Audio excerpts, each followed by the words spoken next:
As I explained before, the number one best thing you want to do is insulate your thought into your own mind, meaning that you do not allow your thoughts to wander into the minds of others.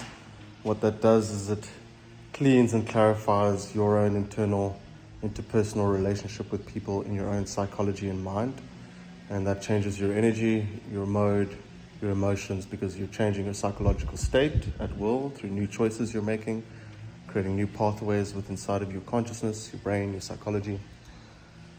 And those pathways allow you to become more relaxed around people and don't allow yourself to slip into this negative mind and assuming others' negativity towards you within your own mind and your own dialogue within your own mind, because assumptions are very dangerous, and most of the time you could be making very much incorrect assumptions.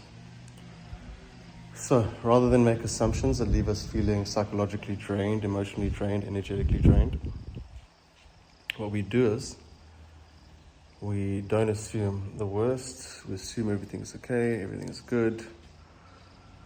I am happy in my environment, everyone's happy having me in this environment, and vice versa. They get the same feeling from me, etc., etc. You end up creating this psychological state within your mind based on what it is you're telling yourself that changes your energy, your choices, your actions, and even your behavior and your emotions and the energy you're giving off to people ultimately in any given interaction. And basically within any of these interactions, you're either going to drain your energy or give yourself more energy. But I suppose it's all dependent on you, how it is you perceive the situation, how that affects your psychological state. When we're in a psychological state of anxiety or distress or uncomfortability, it starts using more energy within our brain and in our body. So we end up ultimately draining ourselves. I don't think people can drain you. I think you drain yourself based on how it is you respond and react to those people, psychologically speaking, which will determine if you're using more energy or less. Whether you're draining more of your energy or draining less of it, or actually adding energy, because thoughts can give you energy as well if those thoughts are positively affirming and are positively beneficial for your psychological state.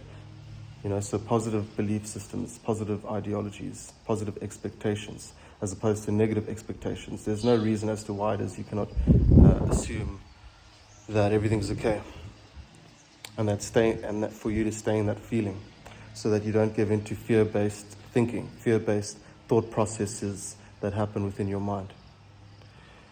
Those drain our energy, they send us in rabbit holes and little loops, and they just drain energy. And you end up making all these assumptions, one after the next, about yourself, about others. And most of the time it's incorrect, because you're in this distorted fear-based state of energy, which distorts the way in which it is you're able to perceive reality correctly, meaning you don't have the utmost clarity in which it is you would be required in order to see the truth of the situation. In order to ensure that you don't go into some negative spiral of thought that drains your energy, and to keep your energy high with high positivity, great optimism, and so forth and so on. Keep your energy up, because your body doesn't give up, your mind gives up. Once your mind gives up, your body gives up. So you got to look after your mind, you look after your mind, you look after your energy, you're looking after your body, your spirit, your soul, etc. If you like this video, click like, subscribe, and head on over to Patreon.